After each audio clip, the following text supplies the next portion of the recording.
جائیداد کوئی نہیں، قرضہ ہی چھوڑ گیا ہے۔ تو آپ فرماتے صلو علی صاحبکم، تم جنازہ پڑھ لو، میں جنازہ نہیں پڑھوں گا۔ اتنی بڑی محرومی، سید المرسلین کی نماز جنازہ، محروم ہو گیا بندہ۔ اور ایک جنازہ آیا ہے، ابو قتادہ رضی اللہ تعالیٰ عنہ کہتے ہیں کہ بتایا گیا کہ اس میت پر 2 دینار یا 3 دینار قرض ہے۔ تو اللہ کے نبی نے فرمایا کوئی ادائیگی کے لیے چھوڑ گیا کچھ؟ نہیں، اللہ کے نبی پیچھے کوئی جائیداد نہیں ہے۔ تو آپ نے فرمایا تم جنازہ پڑھ لو۔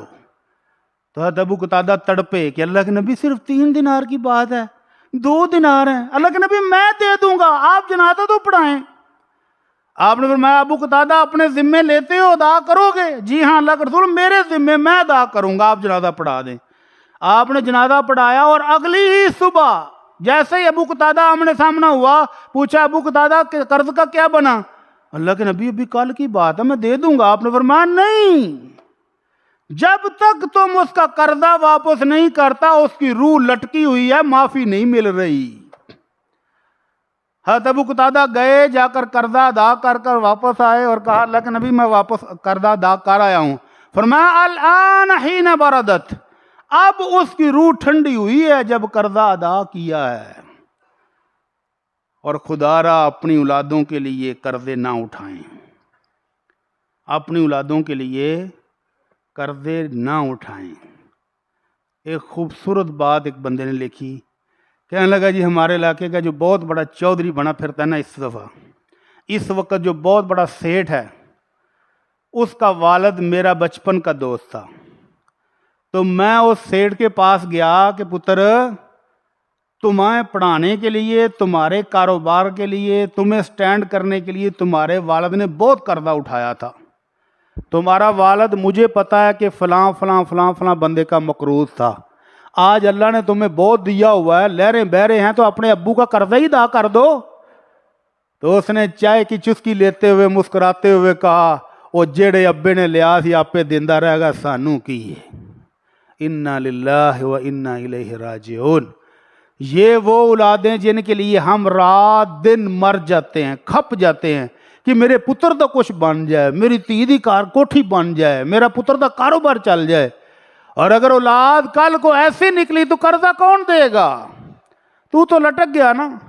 اس لیے اپنی اولادوں کے لیے قرضے مت اٹھائیں۔ اللہ کے نبی صلی اللہ علیہ وسلم تشریف فرما تھے، آپ نے آسمان کی طرف دیکھا، آپ نے فرمایا سبحان اللہ ما انزل اللہ من التشدید، سبحان اللہ، اللہ نے بڑی سختی نازل کر دی ہے۔ صحابہ نے پوچھا اللہ کے نبی کس بارے میں سختی نازل کر دی ہے؟ آپ نے فرمایا جو بندہ قرضہ لیتا ہے اور اس کی نیت یہ ہوتی ہے کہ میں اپنی ضرورت پوری کروں گا، بعد میں ادا بھی کرنا ہے، اد اللہ عنہ، اللہ اس کو توفیق بھی دے دیتا ہے۔ اور جو بندہ قرضہ اٹھائے اور نیت پہلے سے کھوٹی ہو کہ میں کیڑا دینا، میں مکر جانا ہے، میں انہوں آکھاں گا بھول جا ہن تو میرے کو لے کے وہا، اتلفہ اللہ، اللہ اس کا مال و دولت برباد کر دیتا ہے، اس کا بیڑا غرق ہو جاتا ہے جو نیت کھوٹی کے ساتھ قرضہ لیتا ہے۔ اور پھر اللہ کے نبی صلی اللہ علیہ وسلم فرمایا لو ان راجلا قتل فی سبیل اللہ ثم احیا ثم قتل ثم احیا ثم قتل، 3 مرتبہ آپ کی زبان مبارک سے نکلا، اگر ایک بندہ اللہ کی راہ میں شہید ہو جائے، پھر اللہ زندہ کرے، پھر شہید ہو جائے، پھر اللہ اس کو زندگی دے، پھر شہید ہو جائے، 3 بار شہید ہونے والا بھی اس وقت تک جنت میں نہیں جائے گا جب تک اس کا قرضہ ادا نہ ہو جائے۔ اس لیے حج عمرے ضرور کریں، لیکن لوگوں کے مال سے نہیں۔ اگر لوگوں کی ادائیگی آپ کے مال سے ہی ہونی ہے تو پہلے ادائیگی کر لیں، پھر حج عمرے کا بھی سوچیں، ضرور سوچیں۔ اور اگر اللہ نے وسائل وافر دیے ہوئے ہیں، قرضہ شیڈول کے مطابق ابھی آنے والے وقت میں دینا ہے، تو پھر کوئی عرض نہیں، پھر آپ جائیں۔ اور اگر آپ لوگوں سے پیسے لے کر ادھار پکڑ کر چلے جائیں اور اس نے یہ حج تے کر لیے پھر ویکھی جائے گی، تو یہ ویکھی جانے والا کام بڑا خطرناک ہے، اس سے بچ جائیں۔ اللہ تعالی ہم سب کو ہدایت دے۔ 5واں مسئلہ بچیوں کی شادی ہے۔ بچیوں کی شادی، کیا یہ بھی ضروری ہے کہ حج پر جانے سے پہلے جوان بچیاں جی ان کو حج شادی کر کے جائے؟ نہیں، اس کا حج کے ساتھ کوئی تعلق نہیں ہے۔ والدین کوشش کر رہے ہیں، بچیوں کے لیے رشتے دیکھ رہے ہیں، ابھی رشتہ مل نہیں رہا، ادھر حج بھی فرض ہو گیا ہے، تو حج پر جائیں، عمرے پر جائیں اور بچیوں کے لیے کوشش کرتے رہیں۔ اور بچیوں کی شادیاں نہ ہونے کی ایک بہت بڑی وجہ ہمارا اپنا اسٹینڈرڈ ہے کہ ہم نے اپنی برادری سے باہر شادی نہیں کرنی، کیونکہ ہماری اپنی برادری میں تو سارے ہی ماشاءاللہ نیک صالح فرشتے لوگ ہیں، اور برادری دوسری ہوگی تو پتہ نہیں کیویں دے جن نکل آؤں گے۔ تو اس وجہ سے بچیوں کی شادیاں لیٹ ہو رہی ہیں۔ اللہ کے نبی صلی اللہ علیہ وسلم کا حکم کیا ہے؟ اذا اتاکم من ترضون دینہ وخلقہ فزوجوہ، جب کسی ایسے بچے کا رشتہ آ جائے جس کا کردار اچھا ہو، اخلاق اچھا ہو، دینداری اچھی ہو، اس کو رشتہ دے دو۔ الا تفعلوا تکن فساد عریض، اگر اس بچے کو رشتہ نہیں دو گے تو فساد ہوگا۔ فساد کیا ہے؟ 1 کروڑ سے زائد بچیاں 30 سال کی عمر سے اوپر ہو چکی ہیں پاکستان میں جن کی شادیاں نہیں ہوئی ہیں، 1 کروڑ۔ اور یہ سروے ہوا ہے جو بڑے بڑے شہروں میں ہیں، اور جو دیہاتوں میں بیٹھی ہیں، جو گاؤں میں بیٹھی ہیں، وہ اس کے لگ گئے ہیں، شادیاں نہیں ہو رہی ہیں۔ کیوں؟ ڈیمانڈ بڑی ہے جی۔ لڑکا کاروبار اپنا ہو، لڑکا گھر اپنا ہو، لڑکے کے پاس گاڑی ہو، شاپنگ کے لیے ہر 6 مہینے بعد دبئی لے جائے، کیویں لبن گے میں دے رشتے۔ اور لڑکے والوں کی خواہش کیا ہے کہ بیٹی والے گاڑی دیں، بیٹی والے کو 10-15 تولے سونا بھی پان، بیٹی والے کو 2000 برات کو کھانا بھی کھلائیں۔ حد تو یہ ہے۔ اللہ تعالی ہمارے حال پر رحم فرما دے۔ ایک غریب خاتون نے پتہ نہیں میرا نمبر کہاں سے لے لیا کہ میری بیٹی کی شادی ہے تو میری کی ہیلپ کر دیں۔ میں نے اس کا پتہ کرایا، چیک کرایا کہ واقعی ضرورت مند تھی، غریب خاندان ہے، کچھ مدد بھی کی کہ چلو سارا ہو جائے گا۔ اب مجھے اس نے دوبارہ پھر رابطہ کیا کہ انکل جی باقی انتظام ہو گیا ہے، 150 بندے کی برات آ رہی ہے، اس کے کھانے کا انتظام نہیں ہو رہا۔ 150 بندہ۔ کچھ شرم کر لو، تم جاتے ہوئے بھی شرم کر لو کہ وہ غریب خاندان جو بیچارہ پتہ نہیں کس طرح سے 2-4 چیزیں بیٹی کی جوڑ کے تم کو بیٹی کا رشتہ دے رہا ہے، تم 150 بندہ برات لے کر جا رہے ہو۔ 2 بندے، 4 بندے، 10 بندے چلے جو عزت کے ساتھ ان کے گھر میں بیٹھ کر ایک ٹائم کا کھانا کھا لو۔ اگر تمہارے گھر میں بھوک پڑی ہے، کھانا نہیں ملتا تمہیں، تو اس کے گھر سے ایک ٹائم کا کھانا کھانے کے لیے 5-10 بندے لے جاؤ۔ 150 بندے کی برات، حد ہو گئی ہے۔ یہ رکاوٹ ہے بیٹیوں کی شادیوں میں۔ اللہ تعالی ہمیں سمجھ عطا فرمائے۔ تو حج عمرے کے ساتھ اس کا تعلق نہیں ہے کہ بیٹیوں کی شادی نہیں ہوئی تو اس کا حج قبول نہیں ہوگا، بیٹیوں کی شادی کرنی ہے ابھی اور یہ عمرے پر جا رہا ہے اس کا عمرہ قبول نہیں ہوگا، نہیں، اس کے ساتھ اس کا کوئی تعلق نہیں ہے۔ اس کے بعد ہے کہ حج کے ساتھ ہم نے کرنا ہے عمرہ۔ حج کی 3 قسمیں ہیں۔ پاکستانیوں کو جو سوٹ کرتا ہے وہ ہے حج تمتع۔ حج تمتع کا معنی ہے کہ آپ نے پہلے جا کر عمرہ کیا، ایک ہی سفر ہے، پاکستان سے ایک ہی دفعہ گئے ہیں، پہلے عمرہ کر لیا ہے، ابھی جیسے حاجی جا رہے ہیں، جائیں گے عمرہ کر کے احرام کھول کے سادہ کپڑوں میں پھریں گے، اور 8 تاریخ کو دوبارہ حج کا احرام مکے کے اندر سے ہی باندھیں گے۔ اس کو کہتے ہیں حج تمتع۔ تو اس کے اندر 2 چیزیں ہونے کی وجہ سے اللہ تعالیٰ نے اس کو حج تمتع کہا ہے کہ 2 فائدے اٹھا لیے ہیں ایک ہی سفر میں۔ تو سب سے پہلے عمرے کا طریقہ سیکھتے ہیں اور اس کے بعد انشاءاللہ حج کا طریقہ سیکھیں گے۔ تو عمرہ وہ سعادت ہے، اللہ کے نبی صلی اللہ علیہ وسلم فرماتے ہیں العمرۃ الی العمرہ کفارۃ لما بینہما والحج المبرور لیس لہ جزاء الا الجنہ۔ ایک عمرہ کر کے آئیں تو دوبارہ جب عمرہ کرنے جائیں گے تو دوبارہ کرنے والا عمرہ پہلے عمرے کے درمیان جتنے غلطیاں جتنے گناہ ہوں گے اللہ سب معاف فرما دے گا۔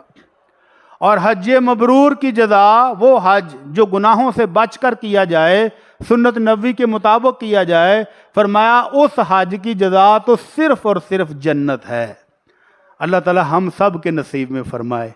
اللہ ہم سب کو حج اور عمرے کی توفیق عطا فرما۔ اللہ کے نبی صلی اللہ علیہ وسلم نے جو لوگ حج عمرے پر نہیں جا سکتے ان کے لیے بھی کچھ نہ کچھ سعادت کا سفر پاکستان میں بھی لکھا ہوا ہے۔ اللہ کے نبی صلی اللہ علیہ وسلم فرماتے ہیں من خرج من بیتہ متطہرا الی صلاۃ مکتوبہ، جو بندہ گھر سے وضو کرے، مسجد میں انتظام ہے ماشاءاللہ وافر انتظام ہے، لیکن اگر آپ گھر سے وضو کر کے آئیں مسجد میں اور نیت کیا ہے کہ میں فرض نماز پڑھنے جا رہا ہوں، تو اللہ کے نبی فرماتے ہیں فَأَجْرُهُ أَجْرُ الْحَاجِ الْمُعْتَمِرِ، وہ اس بندے کو ایسے اللہ تعالیٰ اجر و ثواب دیتا ہے جیسے وہ احرام باندھ کر حج اور عمرہ کرنے جا رہا ہو۔ تو اللہ تعالیٰ ہم سب کو توفیق دے کہ وضو گھر سے کر کر چلیں تاکہ اللہ تعالیٰ کی رحمتیں ہم سب کو بھی مل جائیں۔ اور اللہ کے نبی صلی اللہ علیہ وسلم فرماتے ہیں کہ جو بندہ صبح چاشت کی نماز کے لیے مسجد میں آئے وضو کر کے گھر سے، کاجرہ اجر المعتمر، اس کو ایک عمرہ کرنے والے کے برابر ثواب ملتا ہے۔ صبح اشراق کے ٹائم پر گھر سے آ جائیں وضو کر کے اور نماز مسجد میں پڑھیں۔ اور فرمایا وَصَلَاةٌ عَلَىٰ عَصْرِ صَلَاةٍ لَا لَغْوَ بَيْنَهُمَا كِتَابٌ فِي الْعِلِّيِّينَ، اور اگر بندہ ایک نماز پڑھ کے گیا ہے گھر اور دوبارہ دوسری نماز پڑھنے کے لیے مسجد کی طرف آ رہا ہے اور اس درمیان کوئی گناہ شنا نہ کیے ہوں تو اس کا تو اللہ علیین میں نامہ مال لکھ دیتے ہیں۔ اللہ تعالیٰ نے اجر و ثواب کے لیے ہمارے لیے بھی بہت ساری چیزیں رکھی ہیں۔ اللہ کے نبی صلی اللہ علیہ وسلم فرماتے ہیں من جہز غازیا، جو بندہ کسی مجاہد کو سامان دے دے، او جہز حاجن، یا حاجی صاحب کو کچھ سامان لے کر دے دے، آنے جانے کا خرچہ دے دے، اس کو کہہ لے یار آج یہ میرے کو پیسے لے جاؤ، کھانا شانا ہوتے کھا لیں۔ او خلف اہلہ، یا حاجی حج پر چلا گیا ہے، مجاہد جہاد پر چلا گیا ہے اور یہ اس کے گھر والوں کا خیال کرتا ہے کہ بچے چھوڑ گیا چھوٹے چھوٹے ہیں کوئی بات نہیں، دوسرے کو دن جا کے پوچھتے بیٹے کوئی چیز چاہیے، بہن کو چیز چاہیے تو ضرورت ہو تو بتائیں، کچھ بازار سے لانا ہے تو میں لا دیتا ہوں، اس خدمت کی وجہ سے۔ او فطر صائمن، یا جس نے روزے دار کو روزہ کھلوایا۔ اللہ کے نبی صلی اللہ علیہ وسلم فرماتے ہیں ان سب کو، مجاہد جو جہاد کرنے گیا ہے، حاجی جو حج کرنے چلا گیا ہے، روزے دار جس نے سارا دن روزہ رکھا ہے، ان خدمت کرنے والوں کو بھی ان سب کے برابر اجر و ثواب ملتا ہے۔ تو اللہ تعالی ہم سب کو توفیق دے۔ اگر اس بار حج پر نہیں جا رہے تو حاجی کے اہل خانہ کا خیال کر لیں، جو عمرے پر گیا ہوا اس کے بچوں کی ضروریات کا خیال کر کے ہم بھی اجر و ثواب میں شریک ہو سکتے ہیں۔ انشاءاللہ اگلے جمعے مکمل عمرے کا طریقہ اور حج کا طریقہ بیان کریں گے۔ اللہ تعالی ہم سب کو توفیق عطا فرمائے۔ وما علینا الا البلاغ المبین۔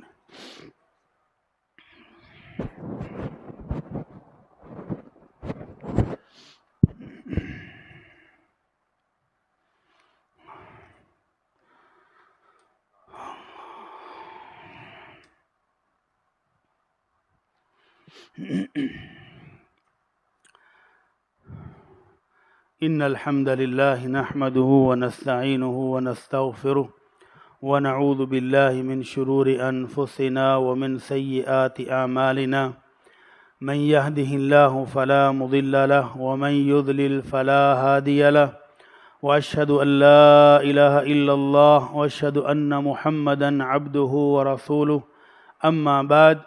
قابل احترام دوستو، بھائی اور بزرگوں، حج اور عمرے پر جانے کو کس کا دل نہیں کرتا؟ سب کا دل کرتا ہے، لیکن اگر اجر و ثواب کمانے کی بات ہو تو پاکستان میں رہتے ہوئے بھی کمایا جا سکتا ہے آسانی کے ساتھ، لیکن اس آسانی کے باوجود عمل کرنے والے کتنے ہیں؟ 2 4 5 10۔ اگر ایئرپورٹ پر آپ کو بلایا جائے کتنے گھنٹے پہلے؟ انٹرنیشنل فلائٹ کے لیے وہ کہتے ہیں 4 گھنٹے پہلے ایئرپورٹ پر پہنچ جائیں۔ 4 گھنٹے آپ نے لاہور ایئرپورٹ پر گزارنے یا ملتان ایئرپورٹ پر، پھر آگے 4 ساڑھے 4 گھنٹے کی فلائٹ ہے، اور جب جدے اتریں گے تو 3 4 گھنٹے وہاں پر بھی لگیں گے، وہاں پر چیکنگ کرتے، گاڑیوں میں لوڈ کرتے، وہاں سے لوڈ ہو کر کوئی گھنٹہ 1.5 گھنٹہ پھر لگے گا مکہ پہنچنے میں، پھر وہاں جا کر اپنے ہوٹل میں انٹری مارنی ہے، کمرے ملنے ہیں، سامان رکھنا ہے، کوئی 2 3 گھنٹے وہاں بھی لگ جانے ہیں۔ تو یہ عمرے سے پہلے 10 سے 15 گھنٹے کی مشقت ہر حاجی سہتا ہے، ہر حاجی برداشت کرتا ہے، جبکہ اس کے مقابلے میں صرف 1 گھنٹے کی مشقت بھی کوئی نہیں، ایسی مسجد میں بیٹھیں پنکھے کے نیچے اور اللہ اللہ کریں تو حج عمرے کا مکمل ثواب پا لیں۔ کیسے؟